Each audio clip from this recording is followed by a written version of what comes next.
Hello बच्चों, जय हिंद, जय भारत। अभी आप लोग का इंग्लिश का एग्ज़ाम कंप्लीट हुआ है और 4 तारीख को आप लोग का साइंस का एग्ज़ाम है। तो मेरी पूरी कोशिश है कि जितने भी 1 मार्क्स, 2 मार्क्स और 3 मार्क्स का जो क्वेश्चन आप लोग को एग्ज़ाम में आ रहा है, वो सारे क्वेश्चन को करवा सकूँ, ठीक है? चलिए, तो आप लोग को इस सेट का, इस केमिकल इक्वेशन और रिएक्शन का, देखिए आप लोग को सबसे पहले मेरे को ये बता देना कि कौन सा चैप्टर में ज्यादा आपका प्रॉब्लम है। तो बहुत सारे बच्चों का रिप्लाई ये आया था मेरे को कि कार्बन एंड इट्स कंपाउंड में ज्यादा प्रॉब्लम आ रहा है, ठीक है ना। तो कार्बन, पहले ये चैप्टर को आज मैं कंप्लीट करूंगा और मे बी पॉसिबल अगर आप लोग लाइव क्लासेस कर पाओगे, अगर मेरे को टाइम बता दोगे, अगर दोपहर में किसी भी टाइम, तो मैं लाइव क्लासेस भी आप लोग को ले लूंगा, जिससे कि आप क्वेश्चन पूछ पाओगे और कुछ क्वेश्चन का आंसर भी दे पाओगे। तो आपको ये फील होगा थोड़ा सा, जो आपका जो प्रेशर है ना, वो प्रेशर कम होगा, ठीक है ना। तो सबसे पहले क्वेश्चन की बात करते हैं, फिर हम लोग दूसरी बात करेंगे, ठीक है। चलिए, तो इसमें केमिकल इक्वेशन और रिएक्शन में ज्यादातर जो क्वेश्चन है इस चैप्टर से आपको 4 मार्क का क्वेश्चन नहीं आएगा, या तो आएगा 1 मार्क्स का क्वेश्चन या तो 3 मार्क्स का क्वेश्चन। जैसा कि इसमें सिनॉप्सी में अगर दिया हुआ था तो 1 मार्क्स का क्वेश्चन था और 3 मार्क्स का एक क्वेश्चन यहां से मिल रहा था। तो हम उस सारे क्वेश्चन को करेंगे, लेकिन ये जो करने का जो टॉपिक का है, ये 1 घंटे में आपके पूरे चैप्टर को बहुत अच्छे से कंप्लीट कर देंगे। एक बार क्विक रिवीजन हम लोग करने वाले हैं, यानी क्वेश्चन के साथ साथ चैप्टर की भी पढ़ाई करने वाले बच्चों। तो आप टेंशन, ये जो क्लास में स्टार्ट किया हूं, ये क्लास का सिर्फ और सिर्फ एक ही लक्ष्य है, आपके एग्जाम का प्रेशर को कम करना।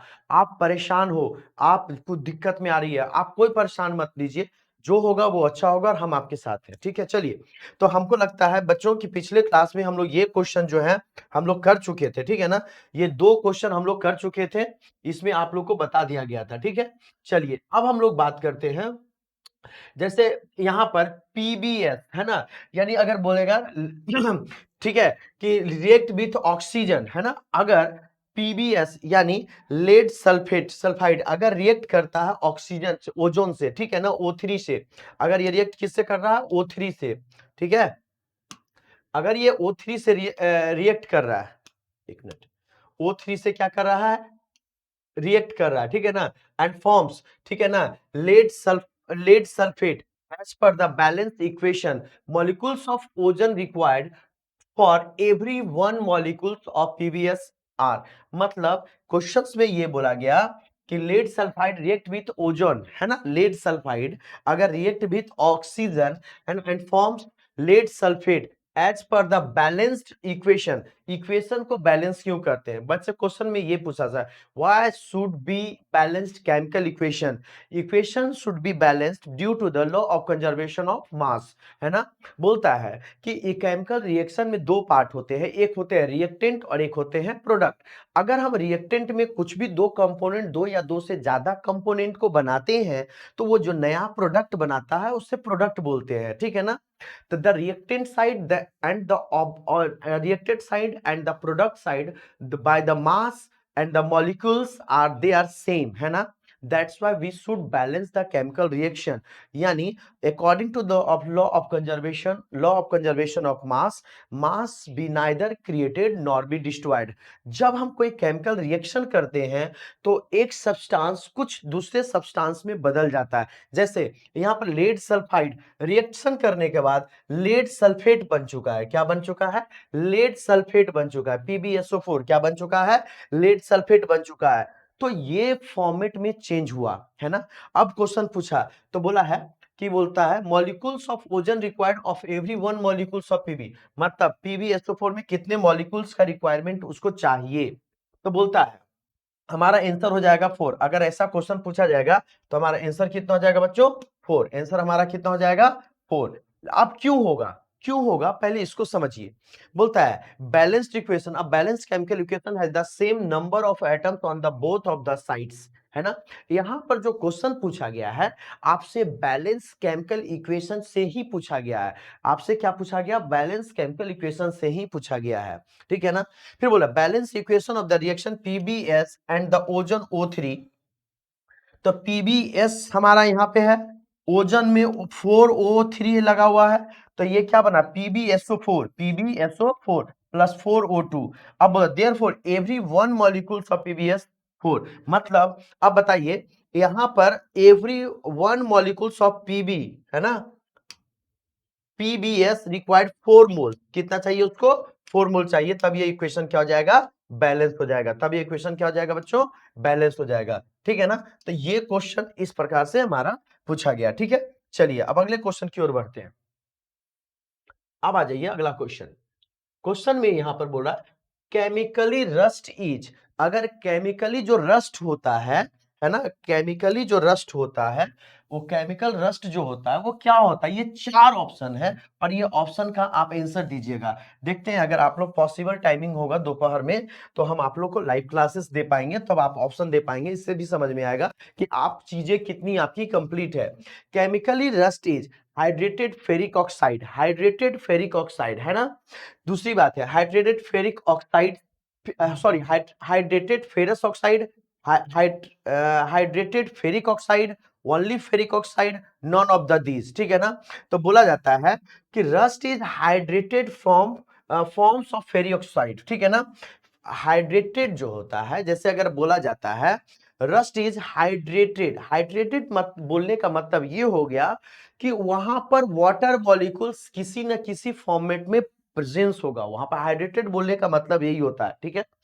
फॉर्म ऑफ फेरिक ऑक्साइड है ना, Fe2O3 फेरिक ऑक्साइड। देखो आप समझने के लिए बात यह है कि फेरिक ऑक्साइड, देखो बच्चों को सबसे बड़ी बात है कि आप किसी भी सब्सटेंस का केमिकल नेम नहीं जानते, और वो केमिकल नेम नहीं जानने के कारण भी बहुत दिक्कत होता है। तो अभी जो मैं क्वेश्चन करवा रहा हूं, हर हर ऑप्शन का डिटेल्स में दे रहा हूं, हर ऑप्शन का डिटेल्स देने का लक्ष्य और टारगेट यही है कि आपके मन में, जैसे फेरिक ऑक्साइड Fe2O3, ये क्या है फेरिक ऑक्साइड है, ये क्या है बाबू फेरिक ऑक्साइड है, ये क्या है बाबू फेरिक ऑक्साइड है, ठीक है। अब आइए ferric oxide, the rusting of iron, iron Fe can seen by the formation of flaky, flaky, क्या बोला है the rusting, rusting, rusting, the rusting, इन सब पॉइंट से आपको नया नया चीज मिल रहा है, इन सब पॉइंट पे फोकस कीजिएगा।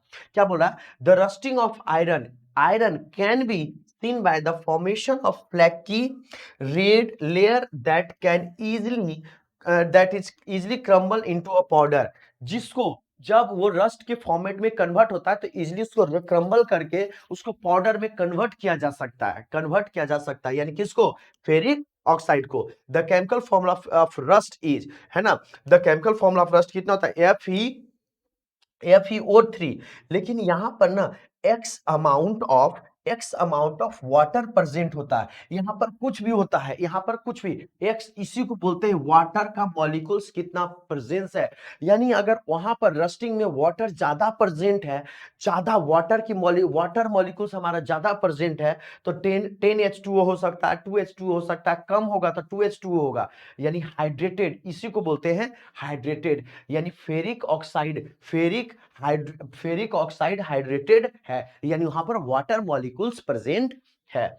आ जाइए अब यहाँ पे, अब बोलता है 4Fe, इसका रिएक्शन जो आपको यहाँ पर दिया गया है, रिएक्शन अगर आप देखोगे बच्चों तो रिएक्शन भी आप देख सकते हैं कि यहाँ पर रिएक्शन क्या है। ऐसे में पूरा डिटेल्स में पढ़ा चुका हूं, बट रिएक्शन भी एक बार देखिएगा। हर इसीलिए आप लोग को क्या किया गया, हम क्या किए, कितना खूबसूरत तरीके से मेहनत करके हम आपके लिए क्वेश्चन भी कर रहे हैं कि जिस चीज का आपको लिखा हुआ है उसको लाइन बाय लाइन हम आपको एक्सप्लेन कर रहे हैं कि आप हर एक क्वेश्चन को क्या कर सकते हैं बना सकते हैं, है ना। क्लियर हो रहा है बच्चों। अच्छा अब आ जाइए इसका इक्वेशन जो है ना, यहाँ पर अगर हम बात कर रहे हैं, यहाँ पर बात करें तो ये हमारा जो इक्वेशन है वो इक्वेशन क्या है, यानी ये इक्वेशन क्या है 4Fe, है ना, कितना है 4Fe, है ना 4Fe, Fe किस में है सॉलिड फॉर्मेट में। अब इक्वेशन में फेरस आयरन, आयरन क्या होता है सॉलिड होता है, प्लस O2 यानी वाटर, लेकिन इसको बैलेंस करने पर 3O2, और ऑक्सीजन क्या होता है गैसेस के फॉर्मेट में होता है, ठीक है ना। अब प्लस, अब देखो जब वो रस्टिंग होता है तो वाटर प्रेजेंट रहेगा तभी तो रस्टिंग होगा, तो यानी 2x फॉर्मेट में लिख दिया है, और यहाँ पर क्या है H2O, है ना। अब ये क्या बनाता है फेरिक ऑक्साइड बनाता है, और हाइड्रेटेड फेरिक ऑक्साइड बनाता है, क्या बनाता है हाइड्रेटेड फेरिक ऑक्साइड बनाता है। चलिए इस क्वेश्चन को अच्छे समझ में आ गया, एक दो बार पढ़िएगा आपको और अच्छे से चीजों को समझ में आएगा बच्चों, आप लोग को क्लियर होता चला जाएगा। चलिए इस क्वेश्चन का आप आंसर भी दे सकते हो, लेकिन चलिए अब देखो ध्यान से, बोलता which of the flowing reaction not correct, कौन सा इस चार इक्वेशन है, मतलब अगर आपको क्लियर नहीं दिख रहा हो तो मैं लिख देता हूं, ऐसे क्लियर दिख रहा है, बहुत अच्छा क्लियर दिख रहा है। बोल रहा है जिंक, जिंक, बोला which of the flowing reaction not correct, कौन सही नहीं है। तो zinc copper sulphate, copper zinc sulphate, मतलब जिंक सल्फेट और कॉपर, ये कौन सा करेक्ट नहीं है। ये 2Ag कॉपर नाइट्रेट है ना, 2Ag सी कॉपर नाइट्रेट है, और यहाँ पर AgNO3 है और Cu है, ठीक है ना। तो आपको बच्चों इस इक्वेशन में आपको बताना है कि कौन सा ऐसा इक्वेशन है जो सही नहीं है, कौन सा इक्वेशन है जो सही नहीं है। तो इसमें अगर हम बात करेंगे कौन सा इक्वेशन सही नहीं है, तो हम लोग यहाँ पर देखेंगे, चलो कौन सा इक्वेशन सही नहीं है। अब देखो यहाँ पर जिंक कॉपर सल्फेट है, तो ये जिंक जिंक सल्फेट और कॉपर अलग हो गया, क्यों हो गया, क्योंकि कॉपर क्या किया, जिंक को रिप्लेस कर दिया, कॉपर क्या किया, जिंक को रिप्लेस कर दिया। लेकिन ये जो रिएक्शन है, यहां पर ध्यान से देखिएगा क्या हुआ है, ध्यान से देखो, इसमें इसमें रिएक्टिविटी सीरीज पढ़ना था। रिएक्टिविटी सीरीज पढ़ते हैं ना, तो रिएक्टिविटी सीरीज मतलब कहाँ यूज होता है, ज्यादातर होता है डिस्प्लेसमेंट रिएक्शन और डबल डिस्प्लेसमेंट रिएक्शन, यानी जो ज्यादा मेटल रिएक्टिव होगा अपने से कम रिएक्टिव मेटल को क्या करेगा, उस पोजीशन से डिस्प्लेस कर देगा, क्या कर देगा बच्चों, डिस्प्लेस कर देगा। तो बोला है जिंक जो है ना, यहां पर क्या बोला गया, जिंक जो है, जिंक कॉपर से ज्यादा रिएक्टिव है, जिंक जो है कॉपर से ज्यादा रिएक्टिव है।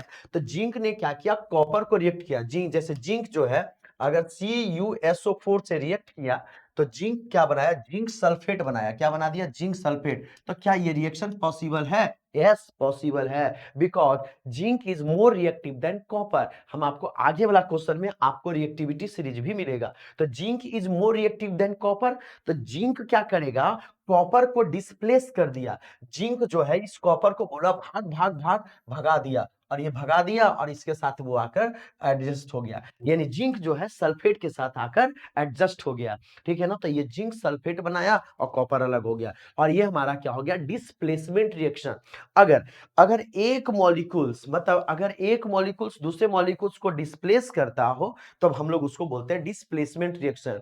लेकिन डिस्प्लेसमेंट रिएक्शन में ज्यादातर क्या होता है, एक सॉलिड होता है, जैसे एक जिंक, जिंक क्या है, एक मेटल है, और ये क्या है, कॉपर सल्फेट क्या है, एक सॉल्यूशन है। यानी एक सॉल्यूशन में अगर एक मेटल को डालते हैं, एक सॉल्यूशन में एक मेटल को अगर डालेंगे, अगर वो मेटल जैसे कॉपर सल्फेट, अगर हम कॉपर सल्फेट को देखेंगे बच्चों, तो कॉपर कॉपर भी हमारा क्या है, एक प्रकार का मेटल है, लेकिन कॉपर से ज्यादा रिएक्टिव कौन है, जिंक रिएक्टिव है। कॉपर से ज्यादा रिएक्टिव कौन है बच्चों, जिंक। तो जिंक क्या करेगा, मारेगा इसको फैट से और भगा देगा, यानी तो क्या बनाया, जिंक सल्फेट, यानी ये इक्वेशन सही है, ये इक्वेशन क्या है बच्चों, सही है।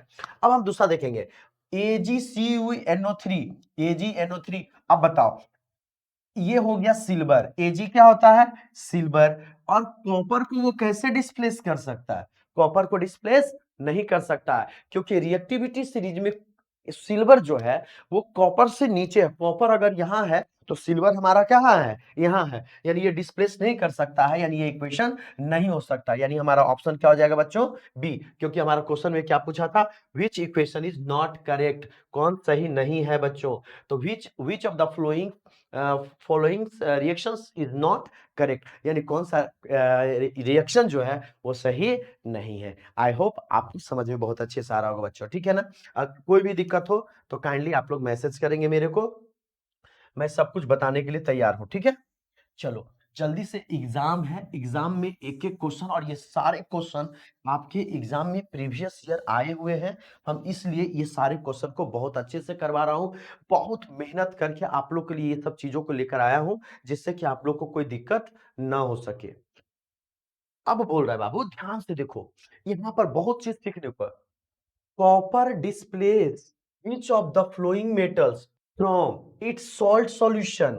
आपको पता है ना, चार ऑप्शन दिया हुआ है, यहां पर क्या दिया हुआ बच्चों, चार ऑप्शन। वो बोलता है कॉपर, यानी कॉपर जो है ना, ये जिंक सल्फेट है, फेरस सल्फेट है, सिल्वर नाइट्रेट है, ठीक है ना। फिर ये चारों चारों हम लोग को दिया हुआ है, ठीक है ना। अब ध्यान से देखो, copper displace which of the flowing metals from from its salt solution, यानी इस सॉल्ट सॉल्यूशन से किसको किसको कॉपर क्या कर सकता है, डिस्प्लेस कर सकता है। तो इस क्वेश्चन को आंसर करने के लिए सबसे ज्यादा जरूरी है कि आपको मेटल का रिएक्टिविटी सीरीज पता होना चाहिए। अगर आपको मेटल का रिएक्टिविटी सीरीज नहीं पता है तो आप इस क्वेश्चन को गलत भी कर सकते हैं। लेकिन आइए, यहां पर रिएक्टिविटी सीरीज लिखा हुआ है, यानी पहला पोजीशन पे दिया गया है पोटेशियम को। यानी पोटेशियम हमारा पोटेशियम हमारा क्या है, पहला पोजीशन है। उसके बाद सोडियम हमारा क्या है, सेकेंड पोजीशन पे है। कैल्शियम हमारा कितना है, थर्ड पोजीशन पे है। मैग्नीशियम हमारा फोर्थ पोजीशन पे है। एल्युमिनियम है, उसके बाद जिंक है, उसके बाद आयरन है यानी Fe है, उसके बाद टीन है, उसके बाद लेड है, हाइड्रोजन। अब देखो, ये जो हाइड्रोजन से नीचे वाले एलिमेंट हो, हाइड्रोजन से नीचे जो एलिमेंट है उसे नॉन रिएक्टिव एलिमेंट बोला गया है। वो एलिमेंट रिएक्टिव नहीं होते हैं। हाइड्रोजन से ऊपर वाले एलिमेंट को रिएक्टिव एलिमेंट बोला गया है, और हाइड्रोजन से नीचे वाले जो भी आपका एलिमेंट है वो रिएक्टिव नहीं होते हैं, ठीक है ना। फिर मरकरी हो गया, सिल्वर हो गया, गोल्ड हो गया, और सबसे लीस्ट जो होता है, यानी रिएक्टिविटी सीरीज में सबसे कम रिएक्टिव मेटल जो होता है, आपसे क्वेश्चन पूछ सकता है which metal is less reactive, है ना, लीस्ट रिएक्टिव, है ना, सबसे कम रिएक्टिव मेटल कौन सा है। तो आपका क्या हो जाएगा, प्लेटिनम। और आपका ऑप्शन में, क्योंकि ऑब्जेक्टिव क्वेश्चन बनेगा तो गोल्ड भी आपका ऑप्शन में रहेगा, और प्लैटिनम से ज्यादा हम लोग रिलेटेड नहीं रहते हैं, इसलिए बहुत सारे बच्चे ने बहुत सारे स्टूडेंट जो होते हैं वो गोल्ड को टिक कर देते हैं। तो गोल्ड नहीं, प्लैटिनम जो होता है वो सबसे लीस्ट रिएक्टिव एलिमेंट होता है। सबसे ज्यादा रिएक्टिव एलिमेंट कौन होता है, पोटेशियम। उससे कम रिएक्टिव कौन होता है, सोडियम। तो यही बोला जाता है कि why the sodium elements kept in a liquid, मतलब अगर हम लोग केरोसिन ऑयल वगैरह में क्यों रखते हैं, क्योंकि इसको जब जैसे ही ऑक्सीजन के कांटेक्ट में आएगा ये रिएक्शन करके आग पकड़ लेगा, इसीलिए हम लोग इसको सुपरकूल लिक्विड में रखते हैं, ठीक है ना। अब बताओ, कॉपर, कॉपर किसको डिस्प्लेस करेगा। तो तुम देखो, कॉपर कॉपर कहां है, कॉपर तो यहां है। कॉपर किसको करेगा, क्या जिंक को करेगा, नहीं कर पाएगा। क्यों, क्योंकि कॉपर से बहुत पहले है जिंक बाबू। कॉपर देखो, ये हो गया जिंक, और ये हो गया कॉपर, ये हो गया घटते क्रम में। अच्छा, इसका नंबरिंग हम कर देते हैं। नंबरिंग करने से आपको एग्जाम में बहुत फायदा होगा बच्चों। 2, 3, 4, 5, 6, 7, 8, 9 और 10th, यानी 10th में हमारा कौन आता है, हाइड्रोजन। इसके बाद आता है, हाइड्रोजन के बाद कॉपर है, और कॉपर के बाद हमारा क्या है, मरकरी, और मरकरी के बाद कौन है, सिल्वर। यानी 11 नंबर पोजीशन पे हमारा कॉपर आ रहा है, 12 नंबर पोजीशन पे हमारा मरकरी आ रहा है, 13 नंबर पोजीशन पे मेरा सिल्वर आ रहा है, 14 नंबर पोजीशन पे मेरा गोल्ड आ रहा है, और 15 नंबर पोजीशन पे अथी आ रहा है, आपका प्लैटिनम आ रहा है। अच्छा देखो, एक चीज यहाँ पर नया तरीके से आप लोग को समझाया गया, जिससे कि आप चीजों को याद रख सके। कैसे, क्योंकि देखो नंबरिंग मैंने कर दिया, अब आपको पता चल गया कि रिएक्टिविटी सीरीज में और भी एलिमेंट्स हैं, और भी मेटल्स हैं, लेकिन स्टैंडर्ड रूप से इतना फॉर्मेट में रखा गया है जिसको हम लोग ज्यादातर यूज करते हैं, तो 15 मेटल है। अच्छा, दसवां दसवां जो है मेटल्स, मतलब 10वां जो एलिमेंट है वो कौन है, हाइड्रोजन। हाइड्रोजन से ऊपर वाले, हाइड्रोजन से यानी 10 से पहले 9 एलिमेंट जो हैं वो हमारा रिएक्टिविटी सीरीज में आते हैं। बट मतलब numbering, according to numbering the reactivity series of that element will be decrease. और लेकिन उसके नंबरिंग के अकॉर्डिंग उसका रिएक्टिविटी सीरीज जो होता है वो डिक्रीज करता है बच्चों। आपसे क्वेश्चन यही भी पूछेगा, एल्युमिनियम, हम लोग खाने या फूड को एल्युमिनियम फॉइल्स में अभी हम लोग लेकर जाते हैं, क्यों लेकर जाते हैं, क्योंकि एल्युमिनियम रिएक्टिव मेटल तो है। एल्युमिनियम जो है वो रिएक्टिव मेटल तो है। एल्युमिनियम में हम लोग फूड वगैरह सब भी बनाते हैं, एल्युमिनियम के बर्तनों को यूज करते हैं। एल्युमिनियम रिएक्टिव है बट लेस रिएक्टिव है। Aluminium do not react with instant react. Aluminium instantly react नहीं करता है। एल्युमिनियम फॉइल में आप फूड लेकर जाते हो ना, रोटी बांध करके ले जाते हो, सब्जी लेकर जाते हो, लेकिन वो इंस्टेंट रिएक्शन नहीं करता, वो बहुत स्लो प्रोसेस होता है, ठीक है ना। बहुत स्लो प्रोसेस होता है, रिएक्टिविटी का बहुत स्लो प्रोसेस होता है, ठीक है। तो अब इसमें हमारा जो ऑप्शन है, इसमें जो है कॉपर किसको डिस्प्लेस करेगा, तो कॉपर सिर्फ और सिर्फ किसको करेगा, AgNO3 को। यानी कॉपर जो है, कॉपर यहाँ है और सिल्वर इसके बाद है, यानी कॉपर क्या करेगा, सिल्वर को डिस्प्लेस कर सकता है। कॉपर क्या करेगा, सिल्वर को डिस्प्लेस करेगा। बच्चों आप जब एग्जाम देने जाना, ये वीडियो को जब सोने जाना, तो एक बार ने मात्र 3 बार इस वीडियो को देख लेना। आपको एग्जाम में एक क्वेश्चन अगर छूट गया तो फिर बोलना कि आपका क्वेश्चन छूट पा रहा है। मैं बहुत स्ट्रेटेजिकली बताया हूं। देखो इस एक क्वेश्चन में आप बहुत कुछ मैंने बता दिया, रिएक्टिविटी सीरीज समझा दिया है ना, डिस्प्लेसमेंट रिएक्शन मैंने समझा दिया कि डिस्प्लेसमेंट रिएक्शन क्या होता है। ठीक है बच्चों, चलिए आगे बढ़िए।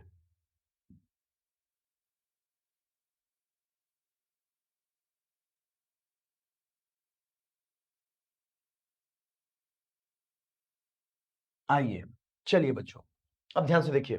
अब क्या होता है, in an electrolytic cell where electrolysis, है ना, वेयर इलेक्ट्रोलाइसिस इज कैरिड, है ना, in electrolysis cell, in electrolytic cell, in electrolytic cell electrolysis is carried, है ना, एनोड हैज, इलेक्ट्रोलाइसिस जो कैरिड होता है एनोड पे, हैज, वो क्या होता है, पॉजिटिव चार्ज होता है। इलेक्ट्रोलाइसिस में आपको पता होगा पॉजिटिव, यानी पॉजिटिव चार्ज होता है और नेगेटिव चार्जेस होते हैं, है ना, connected to negative terminal of the battery, है ना, none of this is correct. मतलब इन इलेक्ट्रोलाइटिक सेल में जब इलेक्ट्रोलाइसिस हमारा होता है, कैरिड होता है, तो एनोड हैज, एनोड कौन सा होता है, पॉजिटिव होता है या निगेटिव होता है। एनोड क्या होता है, पॉजिटिव और निगेटिव। तो इसको डिटेल्स में समझ लेते हैं।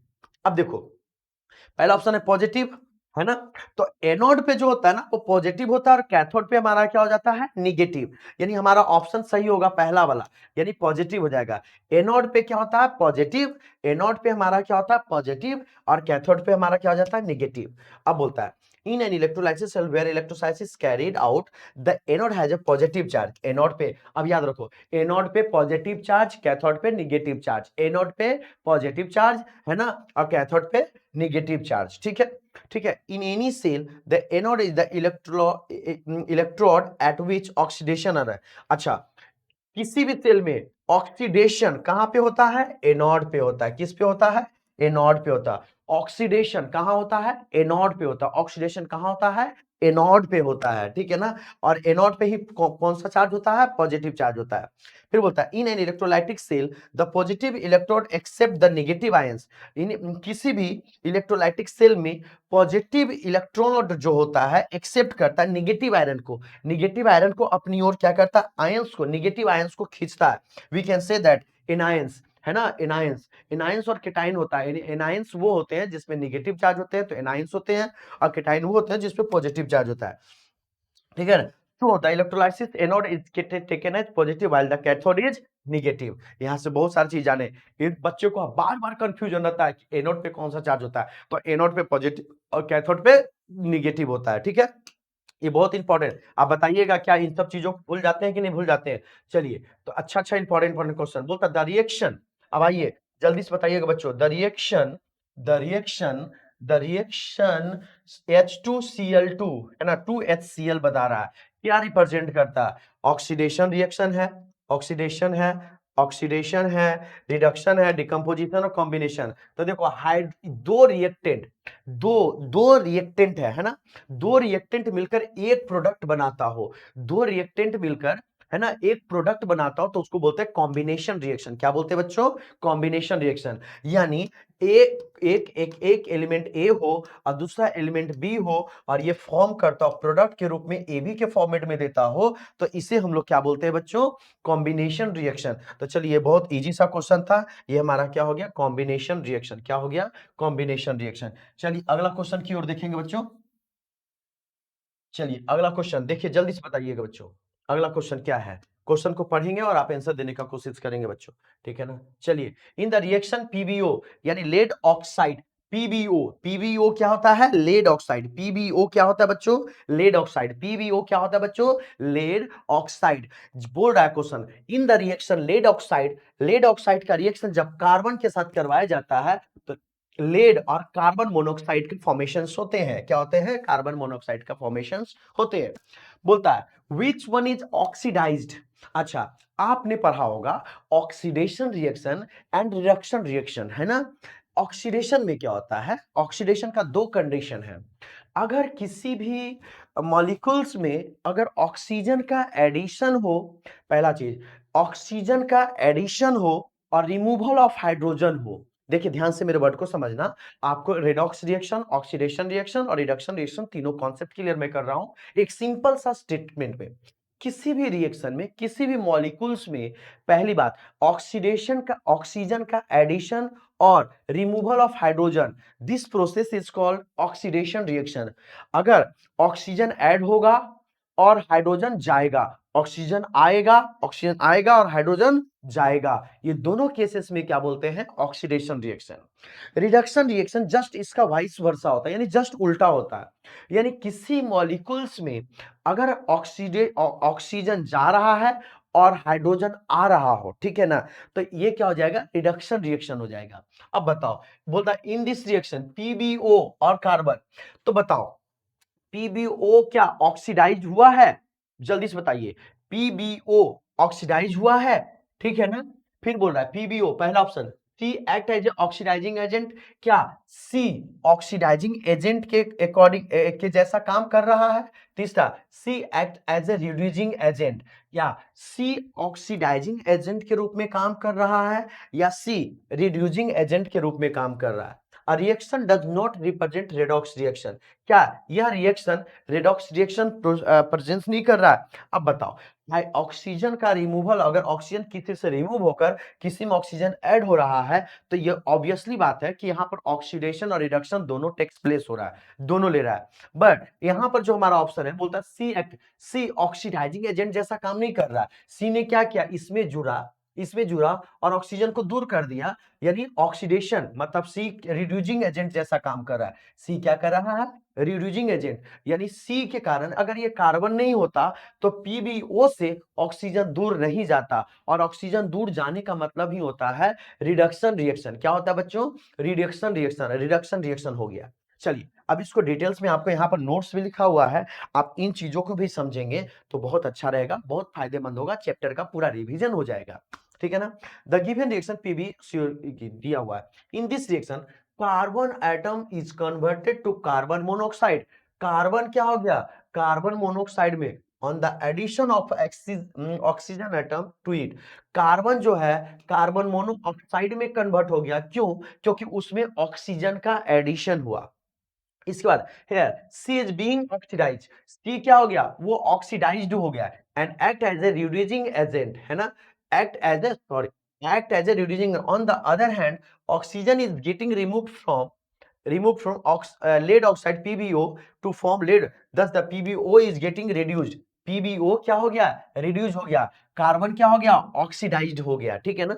The explanation for the incorrect option, well that since oxygen is getting removed from the lead oxide to form lead, thus PbO is getting reduced। Oxygen मतलब लेड ऑक्साइड से oxygen चला गया तो ये क्या बन गया? लेड बन गया। क्या बन गया? लेड। तो ये क्या हो गया? ऑक्सीजन जाएगा तो ये क्या हो जाएगा? रिड्यूस्ड हो जाएगा, ठीक है ना? In the given option B में देखिए, in the given reaction carbon atom get converted into carbon monoxide, it get addition of oxygen atom, here C is being oxidized and act as a reducing agent। और ये oxidise हो गया और ये act क्या किया? रिड्यूसिंग एजेंट जैसा काम किया। In the given reaction, oxidation of carbon and reduction of lead oxide takes place since the oxidations reduced reaction, जिसमें जो ऑक्सीडेशंस जिसमें मतलब मान ली रिडक्शन हुआ, जिसमें क्या हुआ? रिडक्शन, तो वो क्या करेगा? ऑक्सीडेशन रिडक्शन होगा तो ऑक्सीडाइजिंग एजेंट जैसा काम करेगा, और जिसमें ऑक्सीडेशन होगा वो रिड्यूसिंग एजेंट जैसा काम करेगा। तो ऑप्शन हमारा सी क्या हो जाएगा? करेक्ट हो जाएगा। आगे की ओर बढ़ते हैं, नेक्स्ट क्वेश्चन की ओर बच्चों, ठीक है ना? ये सब सारे क्वेश्चन को बहुत अच्छे से करके जाइएगा एग्जाम में, ठीक है ना? ये सारे क्वेश्चन आपका एग्जाम पॉइंट ऑफ व्यू से बहुत इंपॉर्टेंट है, ठीक है? बहुत ज्यादा समय भी लगता है बनाने में कि कौन से क्वेश्चंस आएंगे और कौन से क्वेश्चंस नहीं आएंगे, ठीक? फिर भी एक रिवीजन बहुत अच्छा। A substance which oxidize itself and reduce other is known as, मतलब अभी इसके जस्ट पहले वाला क्वेश्चन में यही चीज समझाया गया था a substance which oxidise itself, अपने आप को ऑक्सीडाइज करता हो, and reduced other is known as oxidising agent, है ना। फिर बोलता है रिड्यूसिंग एजेंट, है ना। फिर बोलता है both A and B, none of the above. अब देखो, जो सब्सटेंस ऑक्सीडाइज करेगा वो क्या बनेगा, रिड्यूसिंग एजेंट बनेगा। जो सब्सटेंस रिड्यूस्ड करेगा, है ना, वो क्या बनेगा, ऑक्सीडाइज्ड एजेंट बन जाएगा, कि ऑक्सीडाइज एजेंट बन जाएगा, ठीक है ना। अब देखो, सब्सटेंस ऑक्सीडाइज इटसेल्फ, अपने आप को क्या कर रहा, ऑक्सीडाइज कर रहा हो, एंड रिड्यूस देयर, तो ये क्या हो जाएगा, ये जो हमारा हो जाएगा रिड्यूसिंग एजेंट हो जाएगा। जो ऑक्सीडाइज होगा वो रिड्यूसिंग हो जाएगा, और जो रिड्यूसिंग होगा वो ऑक्सीडाइज होगा। यानी जो ऑक्सीडाइज होगा, जो ऑक्सीडाइज हो जाएगा वो रिड्यूसिंग एजेंट हो जाएगा, और जो रिड्यूसिंग होगा वो ऑक्सीडाइजिंग एजेंट हो जाएगा, ठीक है। इसके पीछे वाला क्वेश्चन में इसी क्वेश्चन का आंसर था, इसीलिए मैं बोलता हूं आपको इन सारी क्वेश्चनों को बहुत अच्छे से कंप्लीट करते हुए चलना है बच्चों, ठीक है ना। चलिए, मैंने कल से जो है ना, अगर कल से अगर आप लोग सब रेडी रहेंगे तो मैं लाइव क्लास दूंगा, तो इन सारे क्वेश्चनों को बनाने में बहुत मजा आएगा, क्योंकि आप भी कुछ आंसर दीजिएगा तो आप में भी पॉजिटिव एनर्जी कन्वर्ट होगा। बोलता है take about 5 ml of diluted hydrochloric acid HCl, है ना, in a test tube, and add a few pipes of fine granules to it. Which gas is involved? अब बताओ, ग्रेनुअल अगर इसमें HCl में ऐड किया जाता है ना, तो कौन सा गैस, ऑब्वियसली बात है, किसी भी ग्रेनुएट से अगर एसिड के साथ रिएक्शन किया जाएगा तो हाइड्रोजन गैस ही इवॉल्व होगा। क्या हो जाएगा, हाइड्रोजन गैस ही क्या हो जाएगा, हमारा इवॉल्व होगा, हाइड्रोजन गैस का ही फॉर्मेशन होगा, ठीक है ना। Flowing chemical reaction takes place, अगर इस सिचुएशन की बात कर रहे हैं तो हम जिंक ग्रेनुअल जो होते हैं वो जिंक को बोला जाता है। हाइड्रोक्लोरिक एसिड के साथ रिएक्शन किया जाता है तो हाइड्रोक्लोरो एसिड्स बनाता है ना। यहाँ पर हाइड्रोक्लोरिक एसिड हो गया, जिंक क्लोराइड बनाएगा, है ना, जिंक क्लोराइड बनाएगा, और हाइड्रोजन गैस, यानी क्या हो जाएगा, हाइड्रोजन गैस।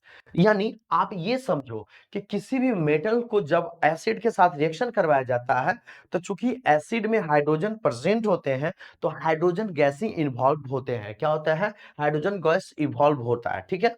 अब होता है zinc is more reactive than hydrogen, क्यों होता है, क्यों होता है, ऐसा क्यों होता है, जिंक जो होता है वो more more reactive than hydrogen. Zinc जो है हाइड्रोजन से क्या है, ज्यादा रिएक्टिव है, अभी रिएक्टिविटी सीरीज पढ़े हैं।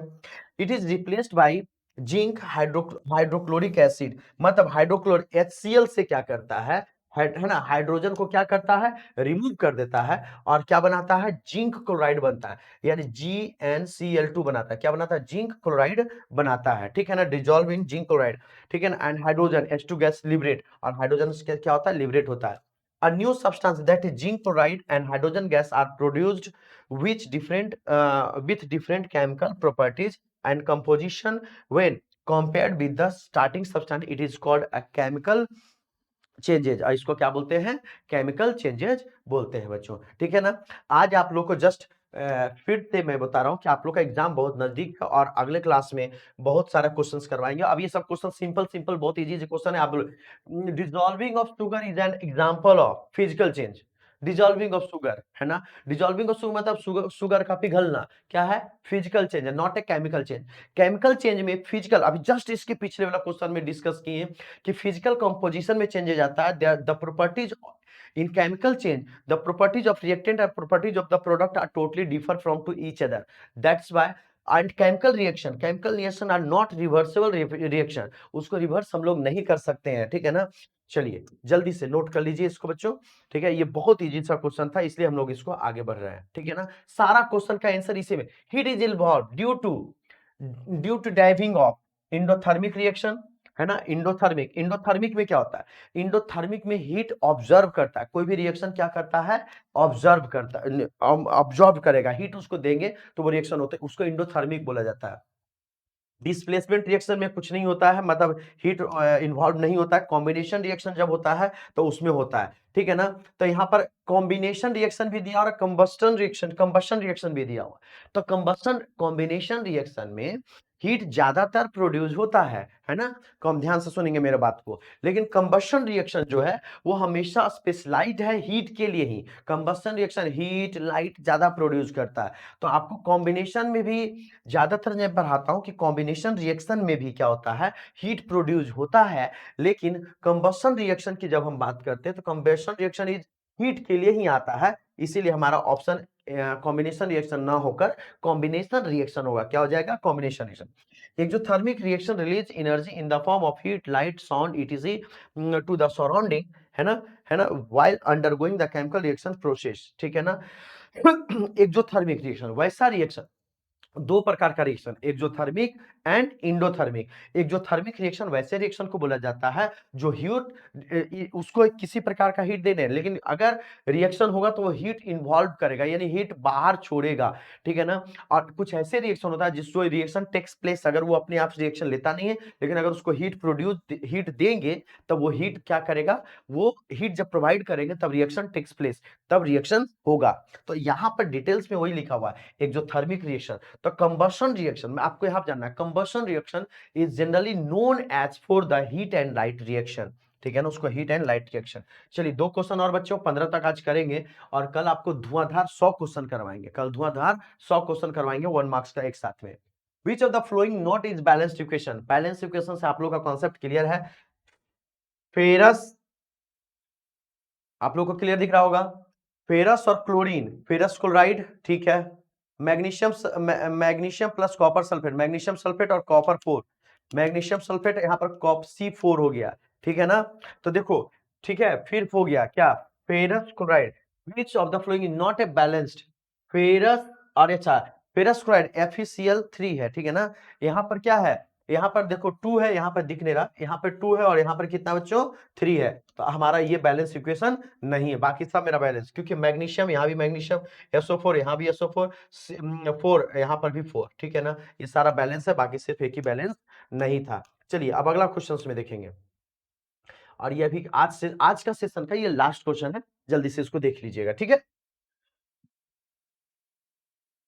आप लोग को दोपहर में अगर 1 से 2 घंटे का आपको टाइम मिलेगा तो दोपहर के टाइमिंग में ही ये दे पाएंगे, ठीक है ना, क्योंकि थोड़ा सा समय का कमी रहता है, ठीक है।